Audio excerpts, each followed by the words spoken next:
da região metropolitana de São José do Rio Preto.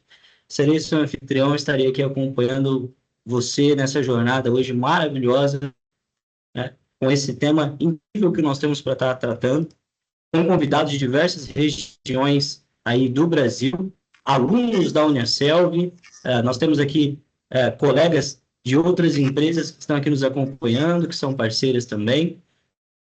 E eu preciso dizer que o assunto que a gente vai estar tratando hoje, com um convidado tão especial, que em breve nós vamos também estar conhecendo, ele é um assunto muito pertinente, um assunto muito importante. Ele é um tema que ele não é importante apenas para quem atua no agronegócio. Ele não é um tema que ele é importante apenas para quem, hoje em dia, é engenheiro agrônomo ou trabalha com alguma das outras áreas, né, ambientais, mas sim para toda a sociedade. Porque quando nós falamos de práticas conscientes no campo, nós estamos falando muito mais do que de produtividade, nós estamos falando de saúde alimentar, estamos falando de preservação ambiental e de novas oportunidades econômicas. Então, o objetivo dessa Masterclass é manter você informado, atualizado e consciente, acima de tudo, a respeito de práticas conscientes de conservação e de administração e gestão, né, do agronegócio. Eu gostaria de passar aqui a palavra para o nosso convidado, que é o professor, engenheiro agrônomo, Márcio Antônio Castilho, está aqui conosco, nos acompanhando. Márcio, fique à vontade, tá, para se apresentar para o nosso público. Nós estamos aqui com alunos. Eu peço para que você, aluno que está aqui nos acompanhando, mencione no chat qual é a sua cidade, de onde você está falando. Nós temos aqui um aluno que mencionou agora há pouco, ele é de fora. Estou transmitindo aqui de São José do Rio Preto. O Márcio, ele fala de General Salgado. Tá? Nós estamos aqui com alunos de todos os lugares do Brasil. A Jéssica aqui está se apresentando também de São José do Rio Preto. O chat aqui está carregando um pouquinho.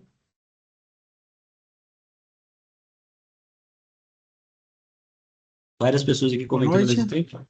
Boa noite, Ailton. Boa noite, Márcio. Boa noite a todos os convidados, alunos, para essa Masterclass. Obrigado pelo convite para a gente estar junto nessa noite. Perfeito. Ranaína de no Pará, Ricardo de Pedrinhas no Sergipe, Gustavo de Chapecó, Santa Catarina, Videira, Santa Catarina, alunos de diversos lugares do Brasil. Márcio, por favor, fique à vontade, se apresente para os nossos alunos, fala um pouco sobre a sua experiência, sobre a sua história, deixa o pessoal te conhecer um pouquinho. Ok, Ailton. Bom, mais uma vez, obrigado pelo convite, obrigado a todos da Uniaselv, para que a gente pudesse estar aqui hoje, né, falando sobre esses dois temas, né, avaliação e recuperação de áreas degradadas e administração rural. Eu sou engenheiro agrônomo, já estou nessa profissão há 33 anos, né? Trabalho bastante com projetos, com planejamento, com avaliações, professor já há cerca de 12, 13 anos, e venho trazer então para vocês, né, a experiência hoje nesses dois temas aí que você já mencionou, que eu já mencionei também, trazendo experiências, o dia a dia, a prática, a teoria também um pouco, né, de todos esses anos que a gente vem trabalhando, principalmente diretamente com produtores rurais, com imóveis rurais, com propriedades rurais, independentes do tamanho, pequenas, médias, grandes, né, chácaras, sítios, fazendas. Toda a área rural tem aí a sua importância, independente do tamanho que ela tenha, e toda a área rural também tem a necessidade de ser protegida, de ser preservada, de ser analisada e recuperada, se for o caso. Nós temos 1h30 de palestra, né? Depois, no final, nós teremos perguntas, estaremos aqui para respondê-las. E perfeito, fico à disposição, Márcio. A hora que vocês entenderem que é momento de iniciar, nós vamos iniciar com qual tema? Então, vamos estar iniciando com a avaliação e recuperação. Acredito que é interessante a gente estar iniciando. Antes da gente estar passando agora já diretamente para o conteúdo, eu só quero mencionar aqui os parceiros, né, e apoiadores para esta Masterclass, que eu acho que é muito pertinente aqui mencionar, que é a Sky Agro, que junto com a Uniaselv vem apresentar uma proposta de trabalho totalmente diferenciada no quesito de formação de piloto de drone agrícola.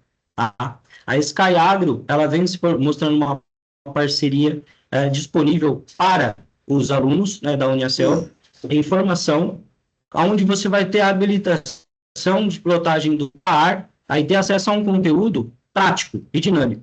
Então, você que se interessa em se qualificar como piloto de drone agrícola, o apoio aqui dessa Masterclass, a Sky Agro está com o número de telefone de contato e o site também você possa acessar, tá? Sky Agro, curso de piloto de drone agrícola, tá? De pulverização. E a gente tem também aqui o apoio do EJUV, você que precisa de ajuda para estar realizando sua atividade de extensão, os projetos de extensão, horas complementares da universidade, entre em contato com o EJUV. Você vai ter acesso a uma consultoria diferenciada, tá? Sem precisar sair de casa, atendimento diretamente para você, certo? Vamos estar retomando aqui, então, vamos estar iniciando o nosso conteúdo.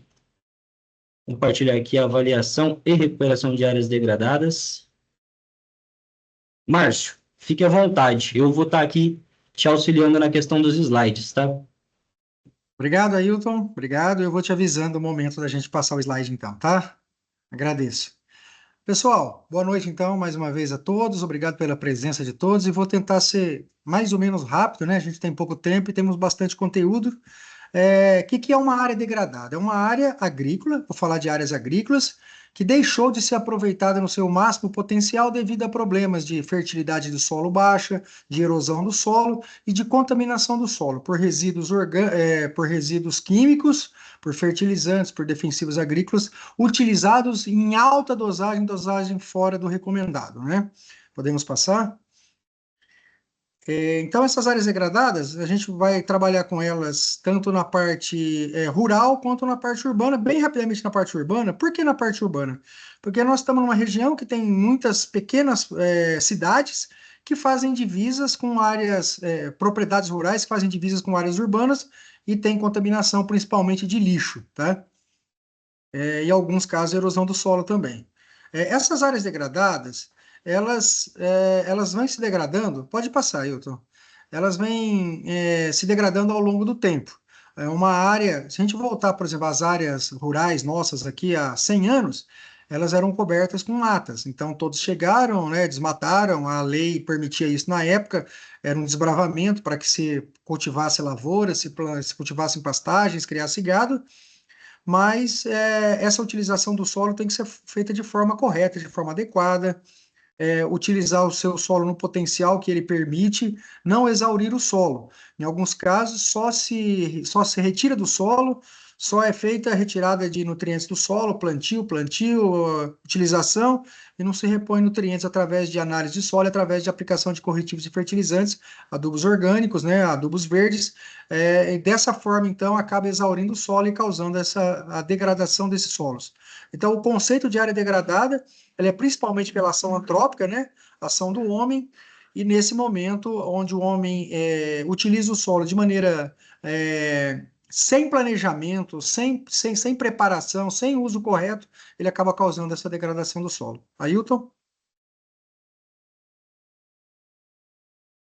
Então, o solo, como é que se forma a degradação do solo? São várias causas, todas juntas, todas naquele momento, que são utilizadas, são praticadas, né, sem planejamento, que acaba causando esse dano. Por exemplo, todo mundo, acho que a maioria são estudantes de agronomia, agrônomos estão participando.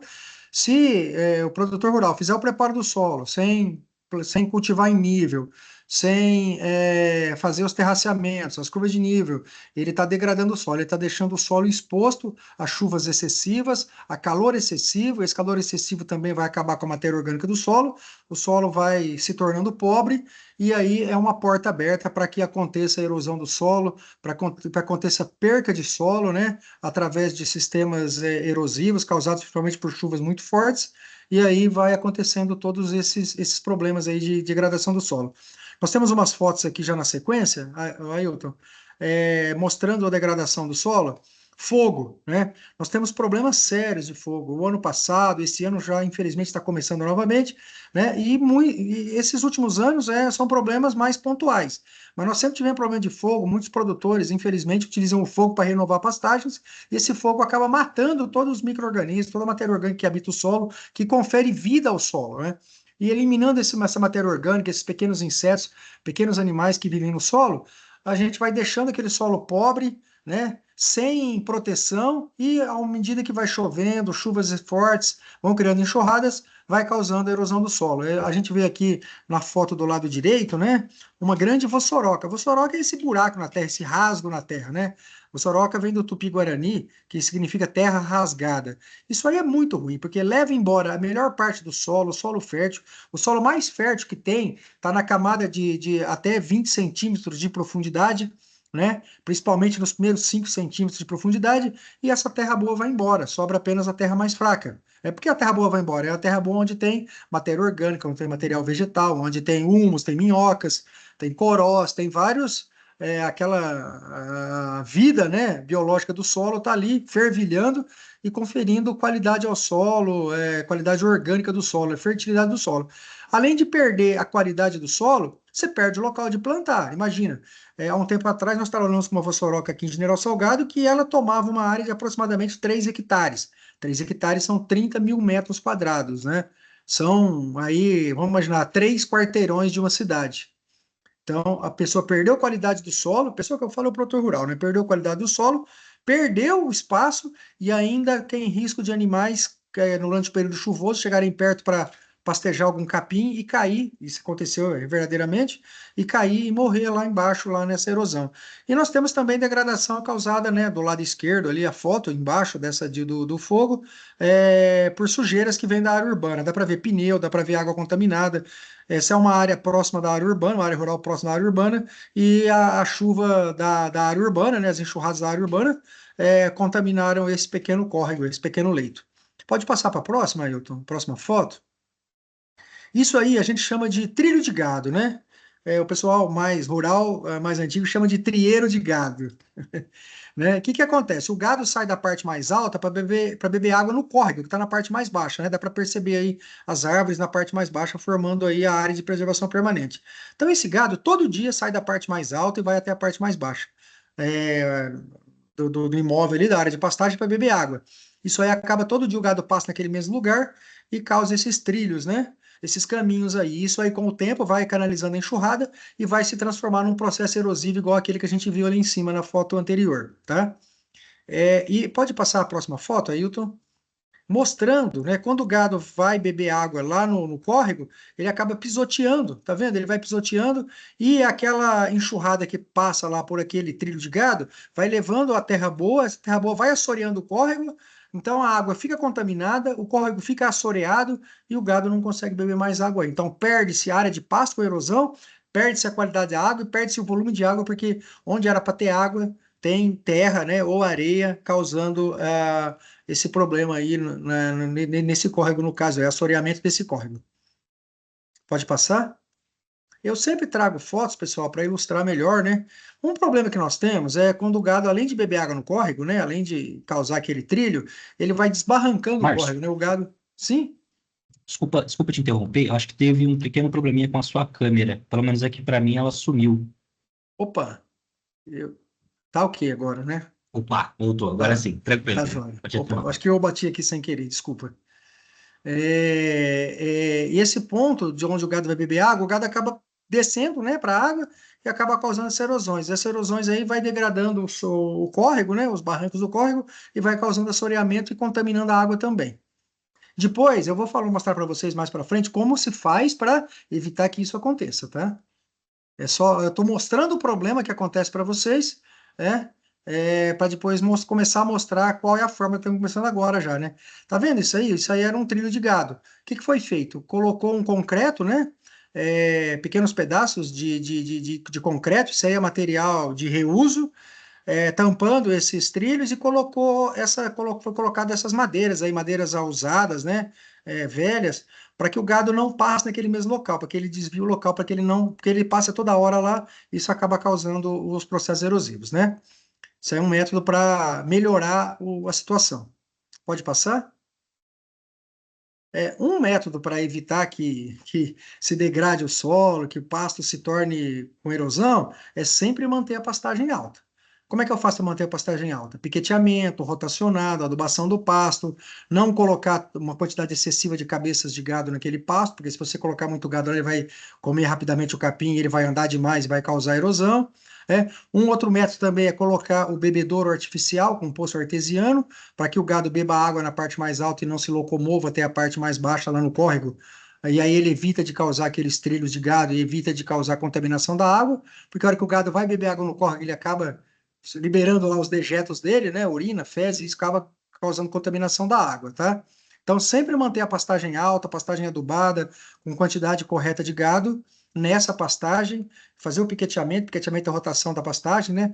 Mantendo essa pastagem alta, o risco de erosão é mínimo nessa área, tá? Mantendo a pastagem alta e alimentando o gado, ó, tá vendo? Esse aqui é um modelo, Pessoal, vocês estão vendo, né? É um bebedouro artificial numa parte mais alta do pasto que evita que o gado vá até a parte baixa para beber água, ok? Então, são várias técnicas que podem ser utilizadas para evitar a degradação do solo. Aí está melhorando a fertilidade, está fazendo uma adubação, né? Isso aí provavelmente é aplicação de calcário para melhorar o solo. Um outro problema que nós temos nas estradas rurais, né? Elas vai causando as erosões nas estradas, né? Os buracos. E geralmente a máquina lá do estado, da prefeitura, a patrol passa e vai tirando a terra para nivelar o buraco, né? E com o tempo vai ficando desse, né, um barranco aí de. Esse barranco aí, se não me engano, ele tem quase 8 metros de altura, né? Aí depois, toda vez que chove aí, desbarranca, e essa terra vai para onde? Vai para dentro do córrego que está lá embaixo, tá? Então, é uma maneira. Olha, isso aí também, né, mostrando que aquela estrada encaixada, ó, a água canaliza ali, ó, o tamanho das erosões que causam ali, né? A estrada fica intransitável, não consegue passar ônibus escolar, não consegue passar os produtores rurais, não consegue transportar os caminhões de leite, né? Enfim, além de que essa terra que tinha aí onde está esse buraco foi parar dentro do rio, dentro da lagoa, dentro da represa, dentro do córrego, dentro de uma nascente. Então perde de várias maneiras. Isso aí é uma forma de recuperar. Isso aí, ó, se vocês voltarem naquela foto anterior, isso aí é aquela área já recuperada depois de alguns anos com pode ver, não é da mesma posição da foto, mas é o mesmo local. Foi plantado grama lateral, foi colocado uma canalização de concreto na lateral, onde dá essa faixa azul, e foi colocado um pavimento também nessa estrada, né? Isso é um investimento caro, isso aí foi na época o programa de microbacias do governo do estado de São Paulo, tá? Junto com a Secretaria de Agricultura, um programa muito bom. Esse programa foi executado há cerca de 15 anos. Deve retornar em breve. Aí também uma estrada recuperada, né? Tanto o leito dela quanto a lateral dela, né? Protegida. Pode passar, Ailton? Pode passar? O que vocês estão vendo aí? Volta naquela foto ali, fazendo um favor. Essa foto aí, ó, que está passando uma grade ali. Isso. O que o pessoal está fazendo aí? É uma empresa que está fazendo uma duplicação dessa rodovia, dá para ver que é uma via asfaltada lá direito, e eles estão passando a grade e o arado para deixar a terra bem firme e dura para colocar o asfalto em cima. E a gente normalmente usa o arado e a grade para melhorar a terra. Não é o recomendado, né? Grade e arado, ele vai causando aquilo que a gente vai ver na próxima foto, né? Que é o pé de grade ou pé de arado, e vai deixando a terra compactada por baixo e solta por cima. A hora que vem a enxurrada, da chuva forte, leva a terra boa embora e acaba causando os processos, início dos processos erosivos, tá? Pode passar, Ailton, por favor. E aí o que acontece? Uma terra tombada, gradeada, recém-plantada, vem uma chuva forte, o solo está exposto, preparo convencional, tombou, gradeou. Pode ver que aí é uma área que tem um declive acentuado, né? A parte mais alta, a parte mais baixa. O plantio de milho, recém-plantado, milho com aí uns 7, 8 dias de plantado, vem uma chuva forte, acaba com a lavoura, acaba com o plantio, causa degradação do solo. Como é que a gente pode resolver isso? Através do plantio direto, vou mostrar já já para vocês, tá? Esse é um terraceamento, de tanto gado passar também, né? Em cima ele rompe o terraço, aí a função desse terraço é segurar as enxurradas, ele não vai conseguir segurar as enxurradas mais porque ele está rompido bem no meio dele, tá? Então teria que recuperar esse terraço. Mais uma foto com uma vossoroca gigantesca, né? Olha o tamanho disso, comparando com os dois homens que estão do lado esquerdo aí, próximo ali, né? E se você ficar num lugar desse, quando a terra estiver muito molhada, tá arriscado até ele cair. Ó, voltando então naquela próxima foto, pode continuar então, Ailton. Isso aí, gente, o que é isso aí? É um pulverizador acoplado a um trator de barras com proteção em uma área de pastagem, aplicando um herbicida para dessecar esse capim, certo? E aí fazer o plantio direto de uma lavoura de milho ou soja em cima dessa área, tá? Então, esse solo não está exposto. Lembra daquele solo exposto que nós vimos lá, 3, 4 fotos atrás, ali, slides, que mostrava a terra nua, a terra solta e a enxurrada levando tudo embora? Esse solo aí, ó, então, a hora que bate a chuva, a hora que o impacto da chuva cai numa terra exposta, numa terra gradeada e tombada, a força da gota d'água, do pingo d'água, desagrega o solo e aí vai acumulando enxurrada e vai levando aquela terra embora. Se chover aí em cima desse capim, o que vocês acham? Vai tirar a terra desse capim? Não vai, porque o solo está protegido por esse capim, que nesse momento aí está verde, mas depois, vocês vão ver na próxima foto, ele vai estar já seco. Ele vai estar formando uma camada protetora. Isso é o plantio direto, tá? Plantio direto na palha. Aquele capim já seco, né, depois que foi feita a aplicação do herbicida, essa quantidade de herbicida não é para matar o capim, é só para dar uma derrubada no capim. E aí o que acontece? Vem com uma plantadeira dessa de plantio direto, ela tem um disco recortado onde joga primeiro, onde aplica primeiro o adubo, depois a semente em sequência, depois tampa, aí aquela semente de soja ou de milho que seja, ou de qualquer outro cereal, vai nascer com essa camada protetora de palha seca. Isso aí é o plantio direto na palha, muito utilizado hoje no Brasil. O Brasil é pioneiro nisso. Começou no Paraná, os estados do Centro-Oeste usam muito, o estado de São Paulo também já tem utilizado bastante isso. Então, a semente é plantada lá embaixo no solo por esse disco recortado e ela nasce, ela se desenvolve com o solo protegido da chuva excessiva, do calor excessivo, dos processos erosivos, das enxurradas muito fortes. Pode passar, Ailton? Olha aí, o milho. Pode voltar naquela foto do milho ali. Volta mais duas. Isso, esse milho nasceu em cima daquela palhada. Eu mostrei ali há uns 7, 8 slides atrás, aquele milho todo arrancado naquela terra exposta pela chuva forte. Se chover forte aí, vai causar enxurrada? O que vocês acham? Não vai causar enxurrada, né, pessoal? Por quê? Porque tem a água, ao invés dela cair, bater e escorrer, ela vai cair, bater e infiltrar no solo. Porque essa palha seca, ela serve como uma esponja. E ela vai receber a água vai infiltrar por ela e não vai escorrer. Não vai causar erosão do solo, vai proteger o solo, essa palhada seca. Pode passar? Aí já é o milho colhido. Por que eu falei que usa um herbicida para não para matar o capim, mas só para dar uma tonteada nele, né? Uma nocauteada nele. Por quê? Depois que colheu o milho, esse milho foi colhido. Olha o que aconteceu com o capim, ele voltou, ele rebrotou verde. E aí essa área, geralmente esse milho é colhido em final de março, início de abril. Início de abril já estamos no começo da estação das secas, né? A estação seca começa lá em comecinho de junho e tal. O que esse produtor vai ter aqui? Capim verde no início da época da seca. Quando ninguém mais tem capim verde, todo mundo está perdendo o capim, ele está com o capim verde ali começando. É isso aí, a gente já parte então, além do plantio direto, a gente parte para integração, lavoura e pecuária. E se aquele produtor plantar algumas linhas de eucalipto ou de seringueira, ele pode adotar o sistema de integração lavoura, pecuária, floresta, que é o ILPF.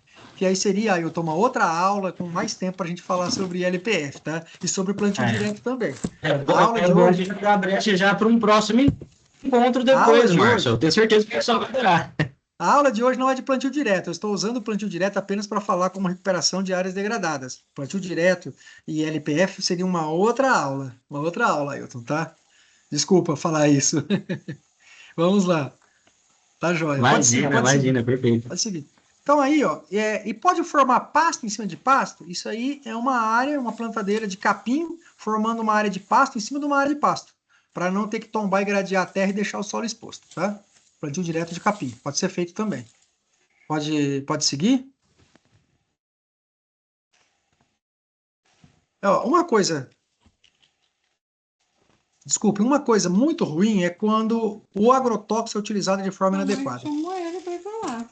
A gente pode utilizar agrotóxico? Pode e deve, porque é um produto que vai ajudar a combater as pragas e doenças que atacam as lavouras, mas tem que ser usado de forma correta, de forma adequada, né? Essa é uma forma inadequada, porque o produtor, nesse caso aí, usou o produto, o agrotóxico ou defensivo agrícola, e jogou as embalagens vazias na beira da estrada. E vocês virem do lado esquerdo, dá para perceber que tem um lago. Na hora que começar a chover, para onde vai parar esses resíduos de veneno, de agrotóxico? Dentro daquele lago e matar vários peixes. Aí dá para perceber, o Ailton está mostrando aí para vocês. Então, assim, agrotóxico pode ser utilizado, deve ser utilizado, sim, de forma correta, tá? Pode passar? Pode, consegue passar? Ah, aí voltando aí também, né? Gado na APP. Gado não pode ficar na APP, que é a área de preservação permanente, porque ele acaba causando danos naquela vegetação que está protegendo aí as nascentes e as áreas de preservação permanente, tá? Pode passar? Isso é proibido por lei, pessoal. Isso aqui é um trabalho que eu quis pôr aqui, a gente fez aqui em General Salgado. Essa propriedade rural é bem pertinho da propriedade rural que é da minha família aqui. Chama Córrego Buriti, e através de diversas parcerias, nós recuperamos essa nascente e essa margem desse córrego, através do plantio de mais de 15 mil árvores. Esse trabalho começou em 2008 e ainda não parou. Ou seja, ele está aí há 15 anos acontecendo, tá? Pode passar, deve ter mais uma foto dessa na sequência, não me recordo agora. Pode passar, Ailton. Isso aí já é uma área reflorestada, uma nascente já feita há muito tempo, né? Dá para perceber que foi plantada, né? Tá tudo em linha, certinho, tal. Não é a natureza que fez. A natureza ajudou muito, mas o ser humano deu o pontapé inicial de plantar as árvores aí, né? Pode dar sequência? Então, assim, a erosão do solo, alguns fatores de impactos agroambientais que eu queria dizer para vocês. A erosão do solo é um problema, causa os buracos, né, as bossorocas. A compactação do solo também. O que é compactação? O solo fica duro, e aí planta-se lá uma semente, uma muda de uma árvore ou de uma fruta, e a raiz não consegue romper aquela terra compactada. Então, e quando rompe uma camada compactada, ela tem um desenvolvimento de raiz muito fraco, não consegue buscar água em profundidade, não consegue buscar fertilizantes em profundidade. Aí, quando vem um pequeno período de seca, a planta morre porque a raiz dela é muito pequena. Então, também outro problema agroambiental é assoreamento de rios e lagos, encharcamento do solo, inundações, córregos que secam, nascentes que secam, briga por causa de uso de água, dispersão de defensivos químicos pelo vento. Isso aí, quando é feita a aplicação aí com. Eu posso fazer uma pequena parte aqui rapidamente, Elton? Quando é feita a aplicação com, dependendo do tipo de pulverizador, o vento espalha muito. E a aplicação de defensivos agrícolas com drone, né? A deriva ela é mínima, mínima, mínima. Então, o drone é um equipamento que ajuda muito na evitar a contaminação pelo uso de agrotóxico, tá? Principalmente a deriva e a dispersão. Contaminação das águas por excessos defensivos, por áreas urbanas, industriais, plantio no sentido declive. O que é o plantio no sentido declive? É quando a gente fala que plantou morro abaixo. Você faz a linha de plantio no sentido daquele declive. Aí quando vem a enxurrada, ela vai acabar com todo o plantio lá, né? Pode passar? Pode passar, Ailton, né? Presença de. Aí, pode deixar aí. É, que. Eu já até comentei isso aí já. Pode voltar naquela. Pode seguir naquela próxima, né? Isso aí acontece com propriedades rurais próximas à área urbana, né? Eu vejo acontecer muito aqui em General Salgado, em algumas cidades próximas que eu vou aqui. As pessoas jogam, os moradores da cidade jogam lixo nas ruas. Quando vem vento forte, e aconteceu isso ontem aqui, deve ter acontecido no estado inteiro. Quando vem vento forte, quando vem enxurrada excessiva, chuva excessiva, esse lixo, ele leva para as propriedades rurais que são próximas. Aí eu trabalho numa instituição que tem veterinários também. De vez em quando vem produtores rurais falando: olha, as minhas vacas, meus animais comeram lixo que estava lá no meio do pasto, que veio da área urbana, e eles estão doentes agora, precisa fazer cirurgias, precisa aplicar medicamentos, né? Então, assim, é bem arriscado mesmo. Propriedades rurais que são próximas às áreas urbanas, principalmente se forem cidades maiores, o risco é bem maior. Pode passar, Ailton? Pode passar, por favor? É. Aí tem uma foto ali que mostra esgoto, né? Esgoto ainda acontece. Nós temos muitas cidades que ainda, no estado de São Paulo, que ainda despejam esgoto em rios. E nós tivemos aí o ano passado uma contaminação muito grande de rios na nossa região, principalmente do Rio Tietê. Muitos produtores, pescadores que criavam peixes em tanque-rede, que é direto, que é aquela gaiola, né, diretamente no rio, ou em alguns rios que estão servidos por esses rios maiores, né? Eles tiveram muita mortandade de peixes pela água contaminada por excesso de esgoto urbano, tá? Isso acontece muito ainda, infelizmente. Aqui é um modelo mais urbano, né? Que as pessoas constroem as casas nos morros, tiram lá toda a proteção da encosta. Quando vem chuva forte, infelizmente acontece essas tragédias que a gente de vez em quando ouve falar aí, né? Muita contaminação ainda, mostrando contaminação de esgoto, né, nas áreas rurais, pelas partes urbanas, lixo excessivo. Acho que a gente podia passar um pouco mais rápido, Ailton, até porque nós já estamos com meia hora, né? Para a gente dar uma passada aí, essas aí são as Mossorocas. E assim, nem tudo está perdido, né? Sempre que a gente tem condição de fazer um reflorestamento, principalmente quando a gente trabalha com educação ambiental, e eu trabalhei muito e trabalho ainda bastante com educação ambiental, a gente faz muitas tarefas aqui. Nesse último dia 20, no último dia 13 agora, a gente fez aqui um trabalho de conscientização ecológica, uma caminhada, plantio de árvores, e a gente trabalha com essa recuperação. Nós somos, como aqui em General Salgado, uma cidade pequena, nós saímos da área urbana, fomos até a área rural e fizemos plantio de uma árvore na área rural aqui, visitamos as propriedades rurais, né, lindeiras, a área urbana. Esse é um trabalho interessante que eu tomei a liberdade de mostrar aqui para vocês, porque eu entendo que a educação ambiental vai auxiliar muito na preservação das áreas verdes urbanas e na preservação do solo também e da água nas áreas rurais. Porque, pessoal, o meio ambiente não está só no campo, na área rural, não está só na cidade. O meio ambiente ele está junto, ele vive junto, um precisa do outro. Então, se as cidades não preservam os rios, as nascentes, as propriedades rurais também não conseguem preservar. Porque se na área urbana as pessoas jogam esgoto, jogam lixo no aquele córrego que passa, né, lá na área urbana, essa água vai lá para a área rural, vai contaminar a área rural também, né? A gente sabe que, por exemplo, não vamos entrar nesse assunto, mas hoje melhorou bastante, mas o Rio Tietê e Rio Pinheiros em São Paulo, logo que eles saíam da cidade de São Paulo, a água era muito contaminada, os produtores rurais lá, né, tinham que isolar as margens para que o gado não fosse lá e bebesse aquela água contaminada e morresse. Isso aconteceu aqui em General Salgado. Tinha um córrego aqui, que isso há 30 anos, lá quando eu comecei a trabalhar um pouquinho depois, que o apelido desse córrego era Pinicão. Não preciso nem falar nada, né, para vocês. E tinha que cercar o córrego, porque senão o gado, as vacas iam lá, bebiam água e morria contaminada. E hoje, graças a Deus, isso não acontece mais, né? O esgoto é tratado, mas ainda acontece, não acontece mais aqui, mas ainda acontece em alguns lugares. Pode ir passando aí, por favor. É, Pessoal, as perguntas vão ficar, né? Vamos voltar naquele. Volta naquele slide ali, Ailton. Mais um, volta. Forma de evitar erosões e vossorocas. Não retirar a cobertura vegetal do solo, não deixar o solo exposto, principalmente em regiões de montanhas, né, onde tem um declive acentuado, né? Planejar qualquer tipo de construção, rodovias, prédios, monitorar a mudança de solo, realizar reflorestamento em áreas devastadas, principalmente em áreas de encostas, tá? Não é o caso muito da nossa região, aqui não temos encostas, da minha região que eu estou aqui, né? Mas deve ter gente do Brasil inteiro, do estado inteiro, então pode ser que tenha gente de regiões de encosta, né? Então a erosão, a degradação do solo é causada por erosão, contaminação por agrotóxico excessivo e demais produtos químicos. Até fertilizantes, né? Que são importantes para a agricultura. Se eu usar de forma desordenada, tudo que eu usar de forma desordenada, de forma excessiva, vai causar danos. Pessoal, pode ir passando. Desculpem. Essa erosão, ela pode ser eólica, causada pelo vento, né? Isso não acontece muito na nossa região, mas acontece um pouco.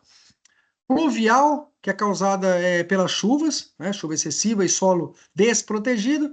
E erosão fluvial, que é causada aí pelas águas dos rios, dos córregos, que quando tem as enchentes, né? Elas sobem demais o nível da água e acaba causando os processos erosivos. Pode passar? A erosão do solo. O solo é resultado, né, de um trabalho de muitos anos, né, porque o solo é rocha, e às vezes demora para a rocha se transformar em solo, demora cerca de 100 anos. E às vezes, para transformar 1 centímetro de rocha em 1 centímetro de solo, demora 100 anos. E às vezes, em 1 hora de chuva, a gente perde 2, 3 centímetros de camada de solo. tá? Então, é por isso que é importantíssimo preservar o solo. O solo é fértil e é no solo que a gente consegue fazer o plantio, fazer das lavouras, produção de alimentos, pastagens para criação de animais, produção de carne, né? Então, nós temos que trabalhar muito pela preservação do solo. E se for feito mal planejado, sem mapear glebas, sem realizar análise de solo, para saber como é que está o teor de minerais daquele solo, como saber a fertilidade do solo, através disso eu descubro, né, o produtor rural descobre como está a fertilidade do solo dele, e aí ele vai trabalhar com adubos químicos ou orgânicos ou adubos verdes, para que ele recupere a fertilidade do solo, para que esse solo proteja e fique preservado, porque o solo fértil, ele tem ligações, né, no solo, que deixa esse solo mais resistente a processos erosivos, pessoal. Pode ir passando. Eu ia falar das classes solo, né? Classe A, aí dentro da classe A, do grupo A tem as classes 1, 2, 3, 4, 5 e 6. Então, o grupo A são terras de planas, de boa fertilidade, que a gente não tem que se preocupar tanto com conservação do solo, né? Tem que fazer adubação, sim, mas tem que cuidar, mas com cuidados um pouco menos exigentes. Agora, se eu começo a ter solo com declive maior, né? Com uma caída do terreno maior, porque quando a caída do terreno é maior, estou usando um linguajar mais simples, pessoal. Quando a caída do terreno é maior, a enxurrada também é mais volume, mais velocidade, né? Porque concentra, aumenta a velocidade. Então aí tem que ter terraços. Terraço é essa que a gente fala de curva de nível, né? São aquele monte de terra para segurar, eles são feitos em nível, tá? Para segurar a velocidade da enxurrada, né? E aí distribuir a água de forma uniforme por todo o terraço, tá? Então, o terraceamento é isso aí. Quando a gente fala de áreas mais íngremes, né, com terreno mais caído, nós temos que adotar plantio direto, nós temos que adotar uma pastagem melhor, não podemos deixar o pasto degradar, porque se o pasto degrada, abre espaço para terra nua, e a terra nua, né, sem proteção, acaba causando erosão. Então, assim, eu vou avaliar o solo em relação ao formato dele, tá? Se ele é mais plano, se ele é mais caído, se ele é muito caído. Então, quanto mais caído, mais cuidados e mais processos de proteção do solo eu tenho que utilizar, e também eu tenho que ver se a qualidade do solo é boa. Se o solo tem um solo mais argiloso, ele tem mais resistência a processo de erosão, já um solo mais arenoso, ele tem menos resistência a processo de erosão. Então, tudo isso é analisado quando eu vou fazer um planejamento integral da propriedade rural, que a gente chama de PIP, né? Isso aí é um agrônomo, uma pessoa do ramo, né? Um técnico do ramo agro, ele vai até aquela propriedade, faz um mapeamento da propriedade, através disso ele separa por glebas, onde é pastagens, onde é lavouras, onde tem matas, onde tem APPs, e ele também separa por glebas, onde o terreno é mais plano, onde é mais íngreme, onde é mais fértil, onde é menos fértil, e através disso ele vai começar a adotar práticas conservacionistas para aquele solo, tá joia? Ok? Pode passar, Ailton. Pode passar? Pessoal, olha, eu já comentei disso, né, dessas terras mais impróprias, pode passar. Nós temos ainda 15 minutos para essa parte de degradação de avaliação e recuperação de áreas degradadas, né? Pode ir adiantando, Ailton. Já fui comentando, né? Bastante coisa, pode passar. É, e a conservação do solo, ela demanda todo o conhecimento que a gente comentou agora, né? Isso aí, mais ou menos, vocês estão vendo isso aí, é uma ilustração que mostra o quê? Mostra um planejamento da propriedade, onde foi feito, o que tem naquelas glebas, né? Qual é a classe de solo, qual o declive daquele solo, que tipo de operação deve ser feita ali para controlar os processos erosivos, qual o planejamento a ser feito. Então, isso começa com coleta de amostra de solo, envio para o laboratório, detecção de como é a qualidade daquele solo, o que falta melhorar aquele solo, quais nutrientes ele tem, e de quanto ele precisa de nutrientes, o que ele precisa para suprir essa necessidade de nutrientes, se vai fazer uma adubação verde. Quando eu falei adubação verde, pessoal, é plantio de plantas, né? Por exemplo, a crotalária, que vocês veem geralmente que é aquela florzinha amarela que tem muito em plantio de áreas de renovação de canavial, crotalária, às vezes amendoim, às vezes feijão guandu, tudo isso, depois ele é incorporado ao solo e ele vai fertilizar o solo. É uma planta adubando o solo. Por isso que a gente chama de adubação verde, né? Quando a gente fala adubação orgânica, eu estou usando esterco bovino, eu estou usando filtro de usina de cana-de-açúcar, eu estou usando esterco de galinha, eu estou usando um adubo orgânico. E quando eu falo de adubo químico, né, são os fertilizantes químicos que a gente compra aí, né? O 4-20-20, 4-30-10, 4-14-8, ureia, super simples, né? São adubos químicos. A gente hoje trabalha-se muito com adubo organomineral, que é o adubo mineral ou químico, né? Junto com o adubo orgânico. Tem se usado bastante do adubo organomineral na agricultura mais moderna, agora mais atual, tá? Pode passar, Ailton? Pode passar, acho que pode passar mais 4 slides aqui, se não me engano. Isso aí, como eu explicando como o solo é formado, né, há milhares de anos, pode passar também. Uhum.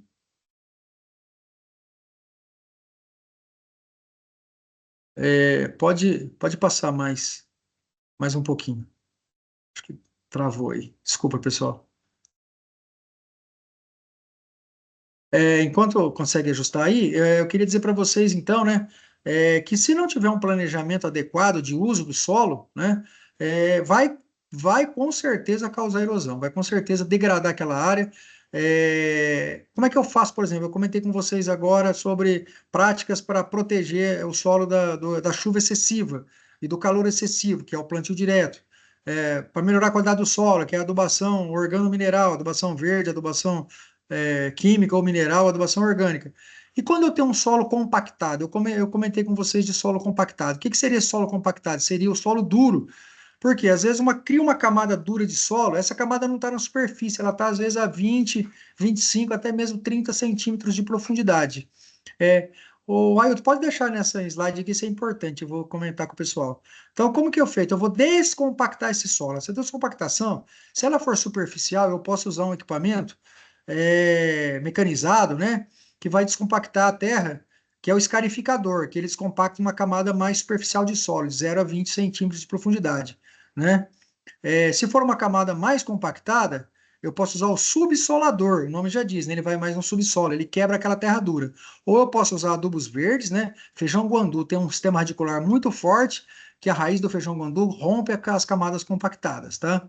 Então, eu meço a compactação do solo através de um penetrômetro, que é um equipamento que hoje é digital, que ele mede como está a compactação do solo. Se tiver compactação, ele determina onde está essa camada compactada. E aí, com um equipamento desse, ou subsolador ou escarificador, se for mais superficial, o produtor rural vai lá, com um trator, e com esse implemento ele acaba quebrando essa camada compactada.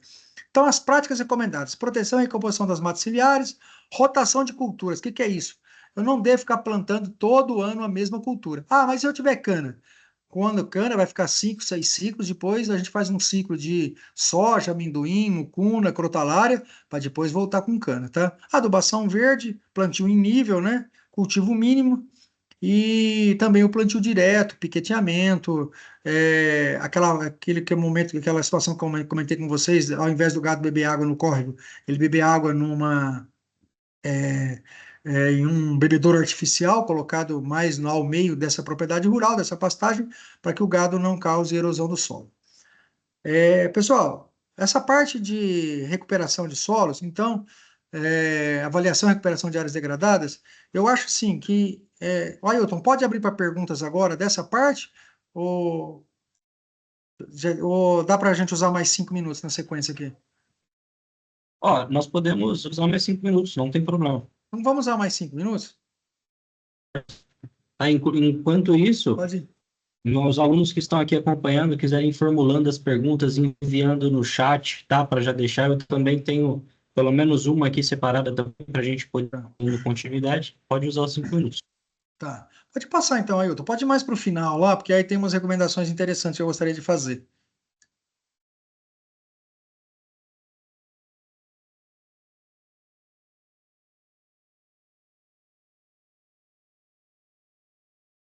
Pode ir lá na 140 e alguma coisa.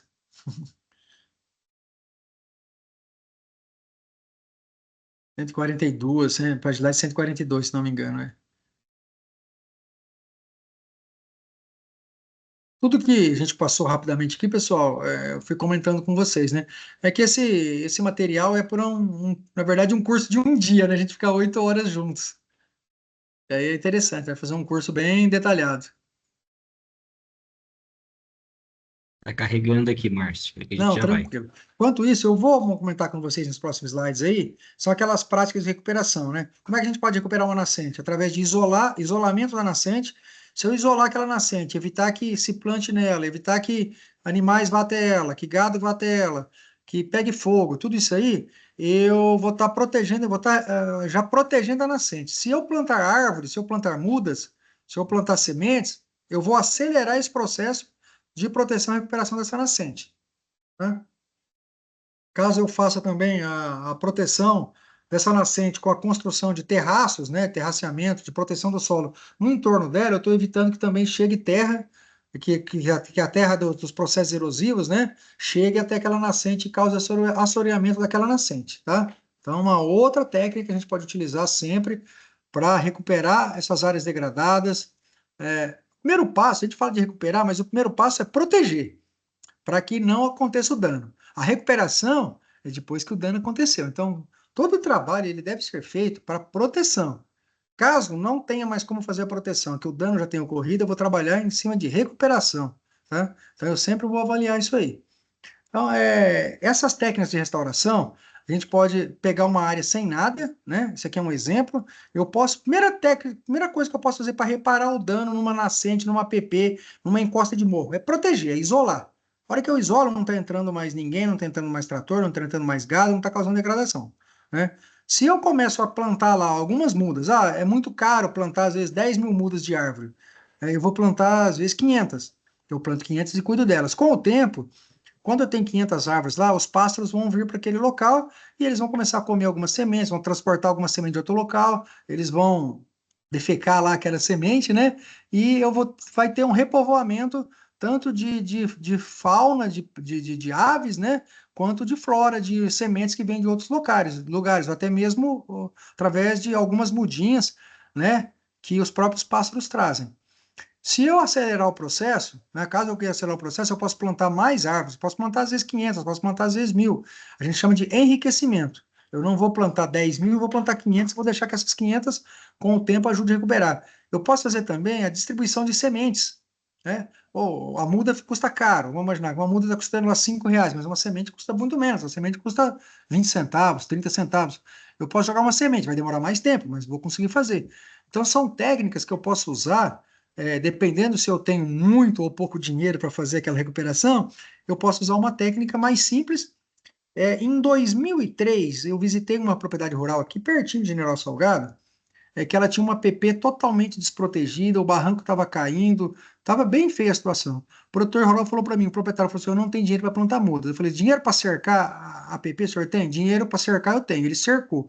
Nós voltamos lá 10 anos depois, tinha virado uma floresta. Totalmente não tinha mais, a água estava limpinha, a nascente estava protegida, não tinha mais desbarrancado, tinha recuperado tudo, né? Então, assim, é o trabalho de. São várias ações que podem ser feitas. Tem que começar nem que for com a mais simples que você puder, desde que ela tenha uma tecnologia embarcada nisso. Não adianta, às vezes, fazer alguma coisa que às vezes não vai resolver. Se isolar, resolver, vamos isolar. Mas às vezes a gente isola uma área e aí vai estar nascendo muita planta invasora. Nós temos que controlar essas plantas invasoras também, né? Para que as árvores possam se desenvolver ali, tá? Então, são várias técnicas que a gente pode utilizar. Se você puder passar, Ailton, mais um slide. Aí pode passar, e vocês estão limpando a área para que as plantas se desenvolvam, né? Ó, não está tirando plantas nativas, está tirando capim invasor naquela foto lá, tá, pessoal? Vocês vão achar que tá roçando as árvores. Não é as árvores, lá naquele caso está roçando colonião. Colonião é um capim invasor nesse caso, é um pasto de ótima qualidade, mas naquele local ele é um invasor, tá? Aí está dessecando a planta invasora para que as árvores, as mudas plantadas se recuperem, tá? 2008 esse trabalho, tá ok? Pode passar. Aí é uma PP sendo reflorestada, pode ver que isolou a cerca, está em cima do lado esquerdo, a margem do córrego. Aí é o mesmo local um tempo depois, tá? Já recuperando, dá para ver os coroamentos aí das mudas, que é para proteger a muda, porque não tem invasão de outras plantas daninhas, né? Que vão concorrer. E essa é uma área que foi recuperada com o tempo. Aí está ela já em processo de recuperação, tá? Um ano depois, exatamente um ano depois, tá? Uma área dessa, pessoal, em 10 anos ela está totalmente protegida. Aí é uma área que tinha um problema de erosão do lado esquerdo, né? Do lado direito, pode ver que ela está mais verdinha, já foi protegida e enriquecida nesse caso aí, tá? Não é aqui na região que eu estou, pelo menos, tá? Isso aí é um plantio de árvores, né, numa nascente também, onde o produtor, né, dessecou aí o capim invasor para que as árvores pudessem recuperar. Mesma coisa, plantada também, dá para ver o plantio em linha certinho. Evitar competição, né, do mato, porque o mato vai crescer muito mais rápido que a muda da árvore nativa e vai matar aquela muda. No mínimo, ela vai atrapalhar o desenvolvimento, tá? E pode seguir, então. Acho que a gente está quase no finalzinho já aqui agora. Pode passar, acho que só tem mais 2 slides para a gente terminar e vai dar certinho com os 5 minutos que nós temos para as perguntas. Pode passar, Ailton, acho que agora está bem no finalzinho. Essa é uma área reabilitada com o tempo, né? Foi isolada, foi cercada, foi. Aí não tem como tampar essa erosão, tem que evitar que continue tendo enxurrada para aumentar. A gente estabiliza a erosão, ela não controla mais, ela estabiliza. Ela para onde ela está, tá? Então, a vegetação, para fazer isso, né? Vegetar o local. Pode seguir? Pode seguir, Ailton. Acho que só tem mais um slide agora, que a gente já comentou isso aí. E a gente, pessoal, eu acho que pode ir no último slide ali, Ailton, que a gente já encerra. Eu acho que só tem mais um recado ali. Ah, já é o último mesmo, desculpa. Então, pessoal, É isso mesmo. o que que eu tentei trazer para vocês aqui? Ó, bem rapidamente, né, em 1 hora de palestra, na verdade nós estamos com 53 minutos agora de palestra, de aula, né, desculpa. De aula, mostrando para vocês o que que é uma área degradada, como ela chega naquele limite de degradação, o que a gente pode fazer para que ela não chegue na degradação, mas caso ela já esteja degradada, o que a gente pode fazer para recuperar essa área, né? Então, são áreas rurais, onde a gente pode lançar mão de várias atividades, como isolar a área, como reflorestar a área, como proteger a área com a adoção de práticas de proteção do solo, como plantio em nível, plantio direto, terraceamento, curva de nível, recuperação de pastagens, piqueteamento de pastagem, manutenção de pastagem, adubação de pastagem, evitar que o gado vá beber água até no córrego para que evite aquele trilho de gado que causa o início do assoreamento, causa o início daquelas erosões de grandes dimensões. Então, são todas técnicas que a gente pode lançar mão para ou evitar que o processo erosivo ou de degradação aconteça, ou para avaliar e recuperar aquela área já degradada, tá? Tudo isso tem que ser feito um planejamento, uma visita no local, fotos, coleta de amostra de solo, análise de solo, mapeamento de compactação do solo. Então, é um grande trabalho, é um trabalho espetacular, quando a gente faz o planejamento integral da propriedade rural, né? Então, é separado em glebas, de acordo com o tipo de solo, classe de solo, declividade do solo, culturas plantadas. É um trabalho espetacular. Eu já fiz esse trabalho, faço às vezes ainda, né? Mas já fiz muito mais em algum tempo da minha vida, quando eu trabalhei diretamente nisso aí. Hoje eu ainda continuo trabalhando, mas um pouco menos, né? Mas é um trabalho espetacular de levantamento de dados, de ir até o imóvel rural, fazer um levantamento do que está acontecendo, como é que está aquela situação. É um projeto técnico, é descobrir aonde estão os problemas e trabalhar um projeto ou vários projetos para sanear aquele problema, para eliminar aquele problema. Tudo isso a gente faz para proteger o solo, proteger a natureza, proteger os recursos ambientais do imóvel rural, que eu vou falar daqui a pouco de administração, e com isso trazer mais ganhos para o produtor rural, e para a sociedade como um todo, tá? Porque são meio ambiente preservado, água preservada, solo preservado, ar preservado e alimentos em quantidade e em qualidade para todos os habitantes nossos poderem terem esse apoio aí do agronegócio, que é uma cadeia espetacular e essencial para o desenvolvimento do nosso país e do mundo todo, com toda certeza. Perfeito, Márcio. Ó, alunos que têm aí sua dúvida, que formularam suas perguntas, por favor, mandem no chat. Enquanto isso, Márcio, eu gostaria de fazer uma pergunta que eu separei aqui, tá? Sobre o tema que a gente tratou. A gente está aqui com alunos que trabalham em diversas frentes, às vezes dentro do agronegócio e talvez alguns que até não necessariamente são do agro.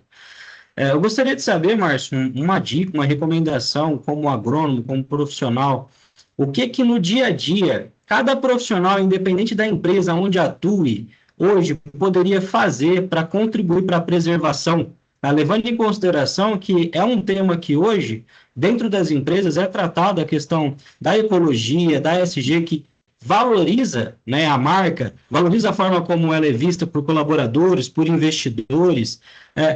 Qual que seria o comportamento ideal do colaborador consciente, ecologicamente falando, né? Ailton, ótima pergunta. Vamos lá. Vou falar o que eu faço no meu dia a dia. Quando eu tenho a possibilidade de conversar com um agricultor, ele vem me consultar sobre alguma coisa e eu pergunto para ele: olha, como é que está a sua propriedade rural? Como é que está a sua produção? Como está a sua produtividade? Está melhorando? Está piorando? Você está com algum problema lá? Ah, está caindo a produção, a produtividade. Meu milho produzia lá 100 sacas por hectare e está produzindo 80. Mas por que isso? Ah, porque nós tivemos um período de seca muito grande. Tudo bem, a seca tem um justificativo, mas o que a gente pode tentar entender? Por que está caindo se não for o período de condições normais? Porque está exaurindo o solo? Porque a fertilidade do solo está baixando? Porque está causando problemas processos erosivos? Aí nós vamos mostrar para conversar com esse produtor, vamos deixar ele falar. A gente não mostra nada, né? A gente só conversa. Pelo menos, eu sou assim. A gente vai conversando com ele. Por que será que caiu a produtividade? Porque a terra está mais fraca. Por que a terra está mais fraca? Porque não está repondo a necessidade dela? Porque não. Se adotasse o plantio direto, quer conhecer o plantio direto para saber como ele funciona? Está protegendo o solo? De que forma esse solo está sendo protegido? Então, olhar aquele imóvel rural, porque aquele imóvel rural, ele é uma grande fábrica. É uma fábrica de soja, uma fábrica de carne bovina, é uma fábrica de carne suína, é uma fábrica de milho, é uma fábrica de arroz, é uma fábrica de feijão, é uma fábrica de frutas, é uma fábrica de hortaliças. Então, lá está sendo fabricado naquele solo. Então, tem que cuidar bem daquela fábrica. É lá que ele tira o sustento, é lá que ele tira a riqueza dele, não só desse produtor rural, mas de todo mundo que está nessa cadeia produtiva, inclusive nós todos, né? Técnicos, que já somos técnicos, que serão técnicos em breve, né? Então, é conhecer bem essa situação, é entender como funciona esse mecanismo todo, como o agro funciona, como a natureza funciona, como aquele capital natural daquela fazenda funciona, né? E de que forma ele pode ser melhorado, protegido, melhorado, e olhar para todos esses momentos. Perguntar para o produtor rural, como está a produção sua? Está melhorando, está piorando, está estabilizada, está estagnada? Estabilizada é uma coisa, estagnada é outra, né? E o que você acha que deveria fazer para melhorar essa produção? Ah, eu estou perdendo com muita seca. E se montasse um sistema de irrigação? E se tivesse uma estufa? Deve estufa de áreas pequenas, né? Não vou pôr uma estufa numa área de soja, mas numa área de uma hortaliça, de uma pequena fruta, eu consigo fazer isso. Então, tirar dele essa informação, não é a gente falar para ele, é tirar dele essa informação. Ver com ele e perguntar para ele o que que acha o que você, que o senhor, o que você precisa, acha que precisa ser feito para que volte a produzir igual produzia antigamente, para que o solo tenha qualidade. Será que é o quê? É proteger o solo? É adubar melhor o solo? É fertilizar esse solo? É nutrir esse solo? É plantar na hora certa? É plantar na época certa? É fazer piqueteamento? É alimentar melhor as vacas leiteiras? É alimentar melhor o gado de corte? É fazer com que esse gado ande menos? Porque às vezes um gado que está lá para engordar, ele tem que andar 3 quilômetros por dia para beber água. Ele anda 3 quilômetros para beber água e 3 quilômetros para voltar no pasto. Ele andou 6 quilômetros para beber lá 40 litros de água, no sol forte. Aquilo que ele ganhou de peso naquele dia, ele perdeu nesses 6 quilômetros que ele andou. Então, se tem lá uma área de sombra, com um bebedouro artificial, com um poço artesiano do lado, o gado não anda, o gado fica na sombra. Ele come, ele se alimenta com sal, com água, com sal mineral, ele fica na sombra, ele está ganhando peso, né? Estou entrando num outro detalhe já produtivo, mas é tema para mais um assunto para mais uma aula, um dia que vocês quiserem, né? Inclusive, Mas é inclusive assim, o então, aluno, a desculpa. gente teve um aluno, Moisés, que ele comentou, né, ILPF na próxima. Ele comentou aqui que o próximo assunto a ser tratado, acho que já está dando a dica aqui já. É o PL? ILPF, comentou. Ah, LPF. Não, não, eu vi o comentário aqui pelo nome aqui, pelas letras iniciais. Viu? Então, assim, o técnico, quando vai para o campo, ele consegue observar, ele tem que ser um observador. O técnico, lá o veterinário, o agrônomo, o técnico agrícola, o extensionista rural. O que que é o extensionista rural? Aquele que sai do escritório e vai fazer a extensão rural. Ele sai do local dele e vai até a fazenda, né? Até a fazenda, ao sítio, não importa o tamanho desse imóvel rural, tá? Ela é uma empresa rural, que eu vou falar daqui a pouco na administração rural. Ele vai com olhos de observador. Ele olha e fala assim: olha, e aquilo ali, o que que é? Será que até que lá tá ok? Será que teria. Se está produzindo bem, e se fizesse tal coisa, produziria melhor? O que que você acha? Mas é uma dica, não fale para o produtor rural, fale assim: ó, você tem que fazer isso. Não. Pergunte para ele, o que que você acha se você fizesse isso? Será que você não quer fazer um teste? Porque, assim, às vezes você fala, pessoal, você tem que fazer isso, ele se sente meio constrangido, tá? Então, assim, ó, mas para quem que é aquela pessoa que está vindo aqui mandando eu fazer do jeito dele, sendo que eu mexo com isso faz 40 anos aqui? Então, assim, tem que ter uma abordagem diferente em falar com o produtor rural. Estou passando a minha experiência, não sou o dono da verdade, sou filho de produtores rurais, neto de produtor rural, família toda de produtor rural, irmão de produtor rural. Então, assim, a gente trabalha com isso, mais ou menos, né, a gente nunca tem certeza de tudo nessa vida, né? Mas mais ou menos a gente, com o tempo, criou um jeito de conversar com essas pessoas, né? Tem alguns que você pode usar uma técnica mais avançada, tem outros que você tem que usar um linguajar um pouco mais calmo. Desculpa, respondi a tua pergunta, Ailton? Perfeitamente, Márcio, com Tá, certeza. ok. Aí Da eu entrei um parte dos pouquinho em alunos, extensão rural e assistência técnica. não, complicado. Já foi o bônus já para o pessoal também. Bom, aqui no chat eu acredito que o pessoal não formulou nenhuma pergunta, eu acho que você conseguiu deixar bem claro o tema, particularmente falando, achei bem proveitoso, tá? Feedback dos alunos aí, por favor, se manifestem, vão mandando para a gente a informação para a gente poder ir acompanhando também. Eu vou deixar aqui separado o nosso slide da administração rural, que a gente teria cerca de 25, 30 minutos para a gente poder estar tratando do tema também, tá? Ok, Lembrando sem problema. que Dá, esse dá tempo conteúdo, sim, 25 minutos dá tempo sim. sim, esse conteúdo também ele vai ficar disponível, tá? Então, alunos, alguns alunos eles se inscreveram, nós tivemos aí no total o número de 152 inscrições, mas a gente entende que alguns alunos estão em translado, às vezes ainda não conseguiram ainda chegar aqui conosco, mas nós também queremos agradecer a todos os presentes que estão aqui acompanhando ao vivo também a transmissão e depois acompanhando posteriormente, tá?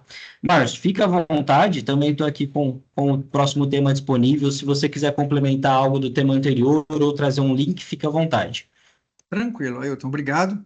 Vamos então falar de administração de empresa rural. Quando eu falo em empresa, né, até na outra palestra, na outra aula aqui de áreas degradadas, a gente falou que não importa o tamanho desse imóvel rural, ele pode ter 200 alqueires de terra ou 500 hectares que seja, ele pode ter 1.000 hectares, ele pode ter 5.000 hectares, ele pode ter 1 hectare, ele pode ter 5.000 metros quadrados. É uma empresa rural. É de lá daquele local, daquela fábrica, eu vou usar o termo fábrica ali, né? Fábrica de soja, fábrica de milho, fábrica de carne bovina, proteína animal, leite, é daquela fábrica que aquele dono ou aquela família proprietária daquela empresa rural tira o sustento e gera renda, gera alimento, gera divisas, gera empregos, tá? Então, a empresa rural, pessoal, não depende do tamanho. Eu já vi empresas rurais de 1 hectare de terra ter mais renda do que empresas rurais de 100 hectares de terras. Já vi, não é conversa, é verdade. É verdade, tá? Então, a empresa rural tem que ser administrada de forma correta, de forma adequada. Como uma empresa mesmo, ela tem que ter análise, tem que fazer esse planejamento integral da propriedade rural, igual eu comentei com vocês na aula passada agora, né? Então, tem que detectar, mas se eu tiver uma horta de 1.000 metros quadrados, esse é simples de fazer, né? Vou fazer um desenho lá, tem aquela horta pequena, mas que tipo de horta? Ela é céu aberto ou ela é uma estufa? Ela é irrigada ou não? Ela é hidroponia ou não? Olha só, eu tenho várias opções, né? Às vezes uma horta de 1.000 metros quadrados, se for irrigada, com estufa, hidropônica, ela dá mais renda do que uma horta de 5.000 metros quadrados. Aí é tecnologia, né? A gente chama isso aí de verticalização da agricultura, ou agricultura de alto nível, né? Então, assim, independente do tamanho, ela tem que ter uma avaliação, ela tem que se transformar numa empresa. Essa é uma empresa pode chamar Sítio Castilho, Sítio São João, Sítio Santa Maria, Agropecuária Ailton, o nome que você escolher. Então, você vai trabalhar, aquilo lá é a tua fonte de renda. É aquilo lá como se fosse tua fábrica de camiseta, teu restaurante, aquilo lá está te dando retorno. Então, é administrado como uma empresa. Você não pode perder espaço. Às vezes eu vou em propriedades rurais que tem um espaço gigantesco lá sem nada. Falo assim, olha, tem 2.000 metros quadrados aqui de terra perdida. Isso aqui dá uma horta espetacular, né? Imagina, né? Então é assim, não pode perder espaço. Olha, aqui tem uma área de APP que está sendo mal aproveitada. Você poderia ter um tanque de piscicultura ali, né?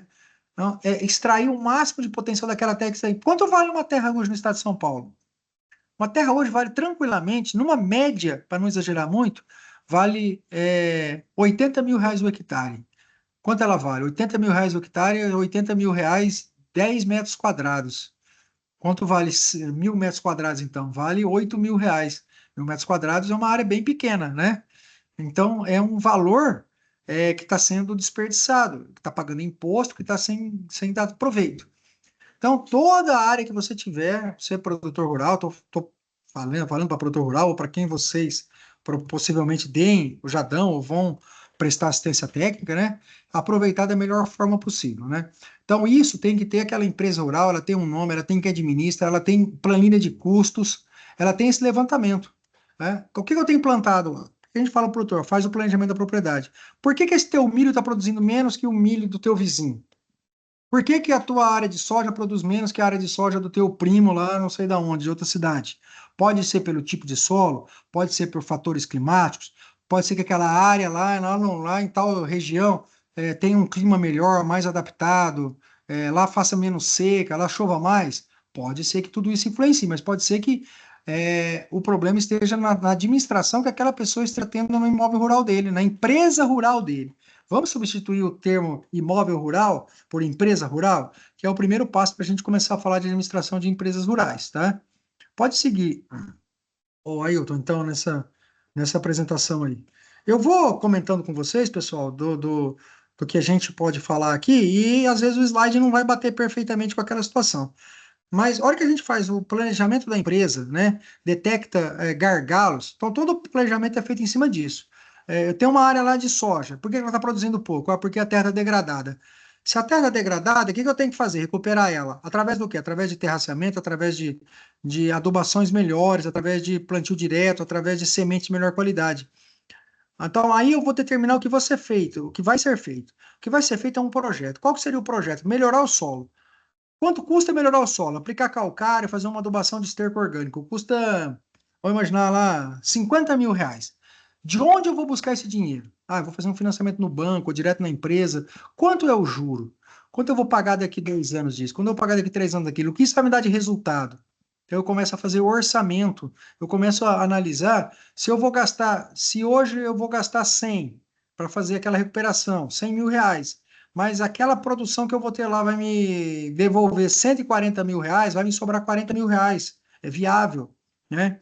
Se eu vou gastar 100, mas é aquilo lá, eu não vou conseguir melhorar minha produção, eu vou, com o máximo que eu consigo produzir é 90, então eu não posso gastar aquele 100, eu tenho que gastar menos. Como que eu faço para gastar menos? Vou usar técnicas, tecnologias, né? Vou, às vezes, ao invés de eu usar uma semente de alto valor, de custo elevado, eu vou usar uma semente um pouco mais barata, mas que ela vai produzir um pouco menos, mas ela vai conseguir produzir naquela situação específica daquele imóvel rural, daquele tipo de solo, daquela condição que eu tenho. Então eu tenho que conhecer. Primeira coisa que eu conheço numa propriedade rural, então, numa empresa rural. Eu vou fazer alguns levantamentos. Primeiro levantamento é o levantamento do ambiente natural daquela empresa, do rural. Então, é o mapeamento, é separar em glebas, igual eu comentei com vocês lá da aula ali de recuperação de áreas degradadas. Então, eu tenho um mapa daquela fazenda, daquele sítio, daquela propriedade rural, daquela empresa rural. Eu sei lá quantos metros quadrados ou quantos hectares tem cada gleba daquela, o que tem plantado hoje, o que tinha plantado há um tempo atrás, como é que está a fertilidade daquele solo, a fertilidade do solo, como é que está a degradação daquele solo, o que eu preciso fazer para recuperar aquela gleba. Vamos imaginar uma pastagem. Ó, o produtor tem uma área de pastagens lá de 20 hectares de pastagens. E ela está degradada, o capim já nem existe mais, só tem planta invasora, só tem gramão, só tem tiririca, só tem guanchuma, só tem capoeiraba, um monte de plantas invasoras. E o capim que está lá para o gado comer é muito pouco. O gado está comendo terra, né? E o capim que tem 2 centímetros de altura. O que o ideal seria que ele tivesse pelo menos, no mínimo, lá, vamos imaginar, 50 centímetros de altura, né? Então não tem capim para o gado comer. Isso eu falei para um produtor que eu atendi recentemente. Ah, mas quanto custa recuperar? Ó, 1 hectare hoje para recuperar custa R$ 4.000. Ele tem 20 hectares, ele ia precisar de R$ 80.000. Mas ele falou: eu não tenho R$ 80.000. Quanto você tem? Eu tenho 10.000. 10.000 para recuperar 2,5 hectares. Então você recupera 2,5 hectares. Comece fazendo um pouquinho só que você já está melhorando. Ah, eu não consigo recuperar os 2,5, consigo recuperar 1,5. Não tem problema. Cerca aquele 1,5 hectare, concentra, faz uma adubação boa dele, faz um piqueteamento com cerca elétrica, que é mais barato, um choque, e vai deixando o gado pastejar naquele piquete rotacionado. Você recupera um pouquinho só. da terra. O ano que vem você recupera mais um pouquinho, no outro ano mais um pouquinho. É igual a gente faz na vida nossa, no dia a dia, né? Quando meu sonho é ter um carro 0 km. Você não consegue às vezes, comprar um 0 km hoje. Você compra um carro ano 2000. Daqui 2 anos você muda para um carro 2006. Aí daqui 2 anos vai ter um carro 2012. Aí até a hora que você chega num 2 anos de uso, né? É um exemplo que eu estou fazendo aqui. Eu quero ter um trator novo. O trator novo custa R$ 300.000. Pô, não dá para ter um trator novo. Eu posso comprar um trator semi-novo, que vai me dar o mesmo resultado, né? A priori. Eu vou trabalhar com um trator semi-novo. Ah, mas eu não consigo comprar nem um trator semi-novo, nem meia boca. Eu vou procurar uma associação de produtores, vou me unir em grupos de produtores rurais, associativismo rural. Geralmente essas associações, elas têm tratores e máquinas agrícolas, vão prestar serviço para os pequenos produtores. Quando eu falo em pequeno produtor, pessoal, eu não estou falando pequeno no tamanho da terra, mas às vezes no pequeno no tamanho e pequeno no recurso financeiro disponível. Então ele não tem condições de comprar um trator de R$ 300.000, mas ele vai se associar numa associação, uma cooperativa, preferencialmente uma associação que trabalha com isso. A gente tem uma aqui que ajudei a fundar em 1996, ela dá resultados espetaculares, e aqueles pequenos produtores que não têm recursos, eles vão lá e contratam o trator para fazer o trabalho que precisa. Às vezes eles vão usar o trator lá 30 horas por ano. 30 horas ele paga por hora, né? É muito mais barato que ele comprar um trator, o trator ficar lá o tempo parado, pagando seguro, tendo desgaste, né? Desvalorizando. Então, em muitos casos, os pequenos produtores precisam se juntar em associações para que eles consigam obter bons resultados, associações cooperativas. Tem alguns casos que eles se juntam até em grupos, não tem nem associação, não tem nenhum presidente, nada, não é nada formal, é informal. Junta 2, 3 produtores pequenos, junto eles compram um trator, junto eles fazem um poço artesiano, junto eles fazem um sistema de irrigação para distribuir isso aí. Então, em conjunto, né? Em conjunto, o pequeno produtor encontra condições de se desenvolver, de investir. Desculpa, Ailton. Desculpa, pessoal. A gente vai falando e vai meio que nesse tempo seco, tá complicado. Outra coisa, então, quando o produtor determina o que ele vai ser feito na empresa dele, e ele vai buscar opções, olha, eu preciso preparar o solo, eu preciso gradear, eu preciso fazer plantio direto, eu preciso de uma plantadeira, eu preciso de um trator, ele não tem, ele busca isso em associativismo, ou às vezes no financiamento, né, num equipamento novo, do equipamento usado, ou através de associativismo, cooperativismo ou grupos de trabalho, né? Uma outra forma, lá depois que ele resolveu esse detalhe aí, né, que é quando ele vai produzir, ele tem que buscar produzir produtos de qualidade, né? Estou já seguindo aqui na apresentação. O que diferencia hoje você vender um produto por 10 ou o teu vizinho vender o mesmo produto, mesmo entre aspas, né, por 30? É a qualidade daquele produto, é a hora exata daquele produto estar no mercado. Hoje, para vender um boi para um frigorífico que exporta, tem que ter qualidade, né? O gado não pode ter machucados, o gado não pode ser tratado com brutalidade, o gado tem que ser vacinado, o gado tem que ser, quando a gente fala, colocar brinco, ele tem que ter acompanhamento, né? Ao longo da toda a cadeia produtiva dele, saber onde ele foi produzido, né? Aquela fruta, aquele legume, aquela verdura tem que ter um selo de qualidade dizendo que ele, naquela fase final, ele não usou agrotóxico, ele respeitou o período de carência. Então, tudo isso vai transformar naquele produto seu, um produto diferenciado, um produto de qualidade que você vai conseguir vender no momento, você consegue vender ele por um preço melhor, ou você consegue vender ele quando ninguém está conseguindo vender, né? A gente sabe aí que tem café de qualidade, soja de qualidade, carne bovina de qualidade, né?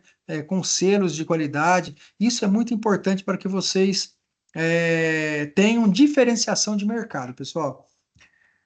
Isso é importante vocês levarem para os produtores que vocês estão atendendo, ou se caso vocês sejam produtores, né?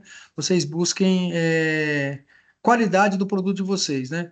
E quando eu falo de qualidade, a qualidade no momento certo também, né? Toda aquelas pessoas que contribuem naquela empresa rural, para trabalhar nessa empresa rural, eles ajam com conhecimento do que eles estão fazendo. Para isso é necessário treinamentos, cursos, reuniões, tá? Pode passar, o Ailton. Pode pular uns 3 slides agora, que está mais ou menos desse selo de qualidade, é o que eu já comentei. Eu que eu teria falar nesse 5S aí, ó, é um slide 9 aí. Nesse 5S aí, é senso de organização de uma empresa rural. Muitos lugares, pessoal, eu vou, já fui, vou ainda, eu vejo tratores sendo guardados, né, guardado no sentido de ser depositado, debaixo de uma árvore, ou no sol forte, ou na chuva. Isso degrada o equipamento. Grades, arados, pulverizadores, estão lá. Onde ele está guardado? Está guardado no sol. O sol, imagina todo esse equipamento todo dia debaixo desse sol forte. Ele vai estragar muito mais rapidamente. Tem componentes de plástico que vão estragar, tem componentes de. A próprio metal, chuva, sol, o que acontece? Ferruja rapidamente. Então, cuidar disso. O trator, eu já vi tratores estragarem porque não trocou água, não pôs água, não trocou o óleo. Cuidados básicos, esses cuidados básicos são obrigatórios, né? Então, utilização, arrumação, organização, limpeza, padronização, disciplina. A pessoa precisa de uma chave. Onde é que está aquela chave que eu sei que tem aqui? Sumiu. Esqueceu debaixo de uma árvore, esqueceu debaixo de um negócio, a árvore, a chave sumiu, na hora que precisa não tem. Aí tem que sair correndo no sítio do vizinho, pedir uma chave emprestada, o vizinho não tem que ir na cidade comprar uma, o trabalho fica parado 3, 4 horas às vezes, porque faltou senso de arrumação e organização nisso aí. Tá? A vaca está doente, aplica um medicamento nela. Não tem esse medicamento, tem que ir na cidade comprar. Às vezes a fazenda tá a 40 quilômetros da cidade de estrada de terra. A hora que ele vai lá e está chovendo, ele vai lá, atola o carro, a hora que ele volta, o animal já morreu. Já não tem mais aquele medicamento que precisava estar à disposição lá. Tudo isso que eu estou falando para vocês, pessoal, é coisa que eu ou vivenciei ou amigos meus vivenciaram e me contaram, tá? Então é assim, e que a gente sabe do dia a dia, né? Então, disciplina, padronização, limpeza. A pessoa está lá, ele tem uma garagem, ele tem um negócio, ele tem uma embalagem de veneno que está aberta lá na garagem de trator. Vai uma criança lá, vai um cachorro, se contamina, morre, né? Então, é um risco muito grande. A gente vê coisas feias acontecendo. A gente entra um pouquinho na parte de segurança no trabalho que eu vou falar para vocês também, né? Funcionários, trabalhadores rurais, quer seja proprietário ou não daquela empresa rural, que a gente vai trabalhando com uma máquina agrícola, tem que ter treinamento para isso.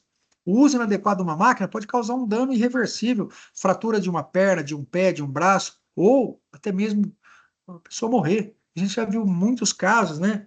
A pessoa não sabe utilizar aquele maquinário, tem maquinários, motores elétricos, que a pessoa vai lá e tenta regular ele, mexer nele, enfia a mão dentro, lá perde o braço, perde a mão, perde perna, tem equipamentos que estão funcionando lá no mecanismo do trator, e a pessoa vai lá, e enroscou um pé de milho lá que estava fazendo uma silagem, tenta tirar aquilo e acaba causando um dano, né? Até morte. Há um tempo atrás morreu uma pessoa aqui na nossa região.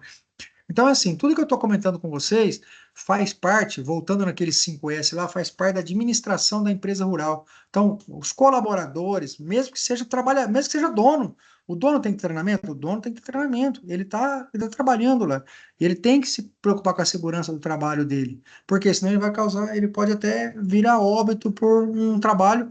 Às vezes esse óbito não é agora, né? Se for uma contaminação, às vezes, ela vem aparecer daqui 2, 3 anos, 4, 5 anos, quando o corpo dele está menos resistente àquilo lá, né? Porque quando a gente é novinho, você tem resistência no corpo. Quando vai ficando mais velho, que é o meu caso já agora, já vai tendo menos resistência, né? Então é isso que acontece. Então essa, esse trabalho aí de treinamento das pessoas faz parte da administração da empresa rural, né? É os colaboradores, os funcionários estarem treinados. O que acontece? Às vezes o dono de uma empresa rural, ele não dá a caminhonete dele para um funcionário dirigir que custa R$ 200.000. Mas ele dá o trator na mão de um funcionário não treinado, aquele trator custou R$ 800.000. Uma troca de marcha errada, um manejo errado daquele trator, dá um consertinho básico de R$ 40.000. E ele deixou de treinar aquele funcionário para economizar, às vezes, R$ 3.000. São exemplos, tá, que eu estou usando que faz parte de administração rural. O curso de administração, ele é um curso que a gente vai até mais demorado, né? A gente está fazendo aqui uma aula rápida, né, da importância da administração rural. Estamos só mostrando para vocês alguns detalhes de como é importante administrar a empresa rural de forma correta, tá? Então, o capital natural, que é o solo, que é o clima, que é a compactação do solo, que são as práticas de conservação do solo, que é o capital natural. O capital humano, que é aquelas pessoas que trabalham, o nome já diz, na empresa, né? Quer seja dono, quer seja um empregado, um colaborador, então eles têm que ter treinamento e conhecimento. Não posso pedir para uma pessoa ir cuidar do meu, ó, vai lá visitar minha lavoura de soja, lá fazer uma visita, um levantamento, ver se tem alguma praga atacando. Mas aquela pessoa treinada para aquilo, Ó, eu vou falar para você, ó, você tem que fazer um plantio de soja. Eu treinei aquela pessoa para saber como funciona a plantadeira, o trator, quantas sementes tem que cair por metro linear, quantos quilos de adubo, quantas gramas de adubo tem que cair por metro, qual a profundidade de plantio. Eu treinei aquela pessoa nisso, se bem que hoje existem equipamentos espetaculares para isso, mas se você não tiver uma pessoa treinada, o resultado não vai ser legal, né? Ok? Pode ir passando aí, Ailton. Eu falei de 2 capitais, nós temos mais 3 capitais para tratar nessa parte aqui ainda. Eu tenho mais 6 minutos? Só 6 minutos? Vamos lá, então. Então, vamos só partir para aqueles capitais lá, então, Ailton. Só para comentar os outros Deixa 3 eu ver. capitais que foram. Pode ir adiantando É, aí. de tudo. Crédito rural, a gente pode fazer um dia uma demanda específica para crédito rural. Eu tenho bastante conhecimento de crédito rural, trabalho muito com crédito rural. E se um dia quiser fazer uma aula, um masterclass só com crédito rural, tem assunto, bastante lugar para.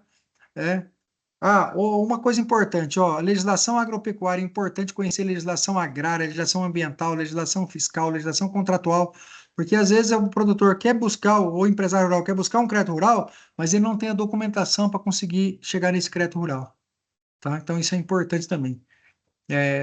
A legislação ambiental hoje é fundamental. Qualquer deslize na legislação ambiental, a gente conhece casos de produtores rurais aqui, né, empresas rurais que levam multas de até R$ 200 mil. Imagina uma multa de R$ 200 mil numa pequena empresa rural. Às vezes é o ano inteiro de lucro dele, ou até mais que um ano, né? Eu acho que acabei passando muito lá. Mas dentro desses Qual que capitais, seria o slide específico mais? pode voltar mais slide aqui, eu não lembro agora exatamente qual, Mais tá? Pode voltar ali. É, pode parar nesse daquelas máquinas Levantamento ali, de ó. diagnóstico dos números. Isso, isso. Então, o ambiente social, né, que é o que eu comentei com vocês agora, o diagnóstico, o ambiente humano, pode pular o próximo slide, então, ele vai estar nesse aí. O ambiente físico, que são as benfeitorias, as construções daquela empresa rural, porque ele precisa ter garagem para guardar os maquinários, ele precisa ter um escritório para ter as informações guardadas, um computador, algum local para ele anotar tudo que ele está gastando, tudo que ele está investindo, ele tem que ter informações da empresa dele, ele tem que saber, por exemplo, o ano passado na gleba 2, que é uma gleba de 20 hectares, eu plantei soja, quantas sacas de soja produziu naquela gleba? E o ano, por exemplo, 2023, 2024, quanto produziu? E 2025, quanto produziu?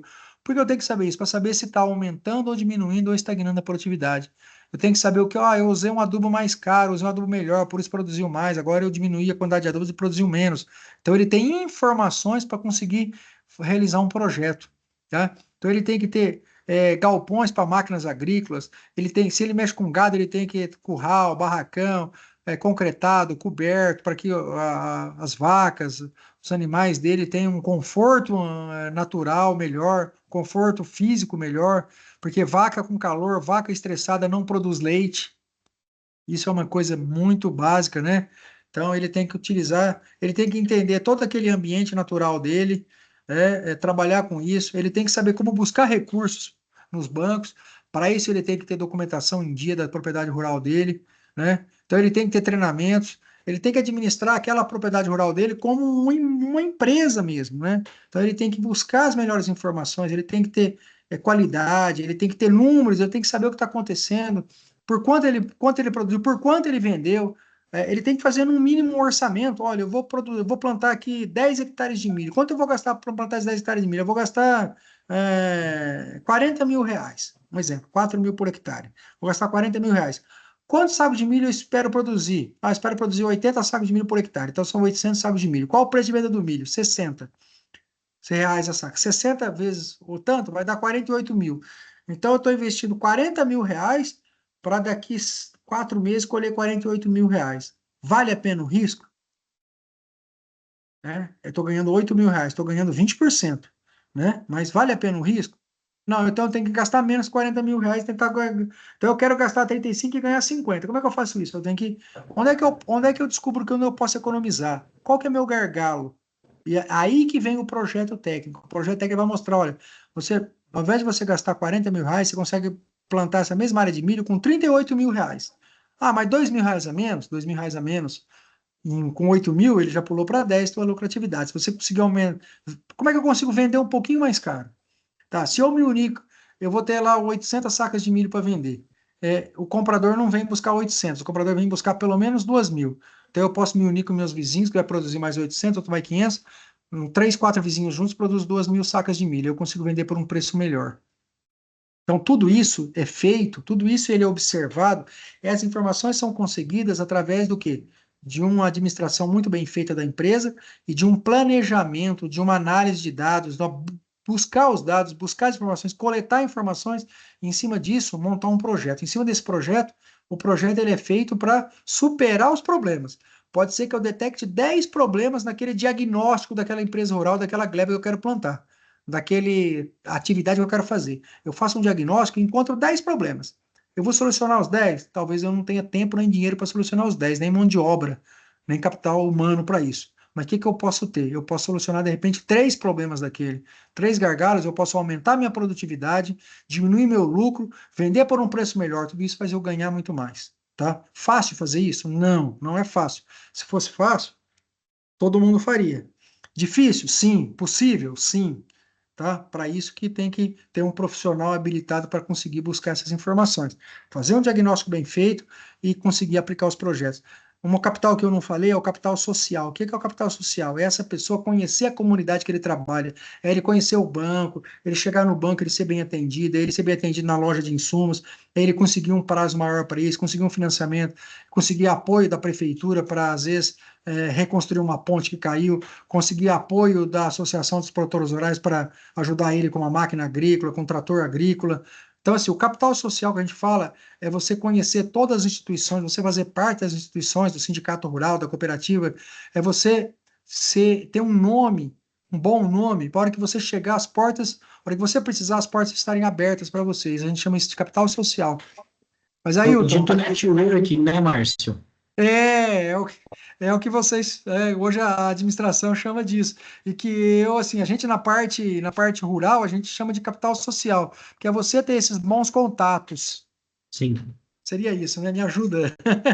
Com certeza, com certeza. E Esse você ter um network. conhecimento mais. Inclusive, reuniões como essa, né, que nós estamos organizando, que os alunos tão bem ficaram e estão conosco aqui, agregam muito para isso também, porque é uma possibilidade de troca de ideias e experiência riquíssima essa que você proporcionou para nós nessa noite, mesmo que a gente saiba que existiria muito mais assunto para a gente trabalhar em cima dessas questões, a gente é limitado pelo Cronos, né? A cronologia não permite que a gente continue por questão do tempo.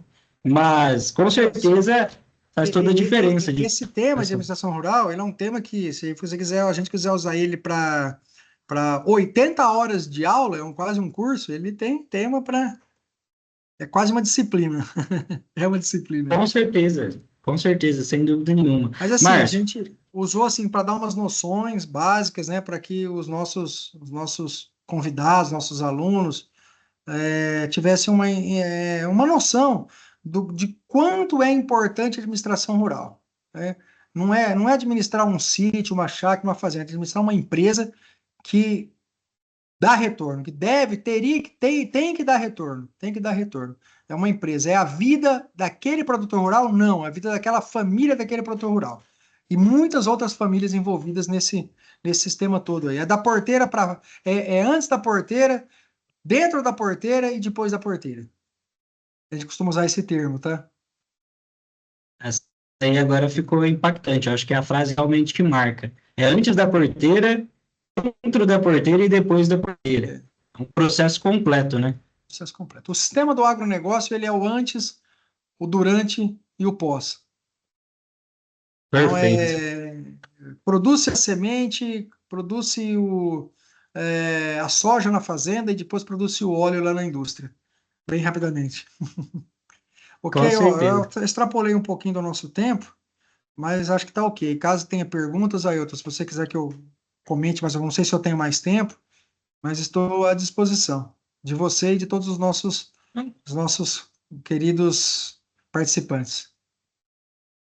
Não, tranquilo, Márcio. Ó, aqui no chat o pessoal não manifestou nenhuma dúvida específica sobre os pontos agora que foram mencionados, mas de toda forma o vídeo ele também vai seguir na íntegra, onde a gente também vai conseguir acompanhar algumas dúvidas ali, e pela parceria, pela proximidade, sem dúvida, a gente entende esse projeto, que eu acho que é muito interessante, inclusive, Márcio, porque existem os projetos de extensão que os alunos de agronomia precisam fazer em suma, e essa parte específica do cuidado com o solo, do reflorestamento, de forma geral, entra a questão dos trabalhos de extensão que esses alunos eles tendem a fazer. Então, dá diversos assuntos para que a gente esteja aqui retornando e tratando diretamente com eles. Ailton, imagina um estudante de agronomia que precise fazer um projeto numa pequena propriedade rural, numa pequena empresa rural, né, que talvez não seja uma empresa rural hoje, seja apenas uma propriedade rural, ele chegando, atendendo esse produtor rural, esse proprietário rural, prestando essa orientação para ele, fazendo um projeto, fazendo um levantamento, ajudando ele a mudar a realidade dele, ajudando ele a produzir mais, a gastar menos e a ganhar mais no final das contas, gerar mais emprego, produtos melhores, né? Eu acho que é uma coisa espetacular e é possível ser feita. Nós estamos aqui fazendo essa diferença para isso. Feliz de contar com a tua ajuda para isso, mas porque você é um ator, é um agente transformador nesse processo junto conosco, tá? Então, agradeço aí a presença Sim, e a contribuição, com certeza, muito válida. contem comigo. Dentro das minhas possibilidades, estou à inteira disposição. Perfeito. Gostaria também de agradecer alunos, a todos os presentes que ficaram conosco até esse momento. Foi enviado a lista de presença para que vocês possam confirmar a participação aí pelo chat, tá? E aí na tela de vocês está passando aí também contato da Sky Agro para que vocês possam ficar por dentro de toda a questão de informação do curso para piloto de drone agrícola de pulverização, tá? Foi muito falado aqui sobre Esse capacitação, curso sobre a é, importância. Márcio, esse, pode falar? esse curso ele é realmente muito bom. Sem dúvida. E além de muito bom, como foi mencionado por você mesmo, a importância dessa capacitação, né? Uma oportunidade do profissional ele estar capacitado dentro de uma área tão essencial e que muitos hoje em dia estão irregulares, que é a questão Sim, de pulverização agrícola. sem dúvida. Então é isso, pessoal. Eu gostaria de agradecer a presença de todos. Eu estarei encerrando a transmissão aqui. Também vai ficar disponível lá no nosso canal do YouTube. Uma ótima noite a todos, uma ótima semana. Obrigado. Ótima noite a todos.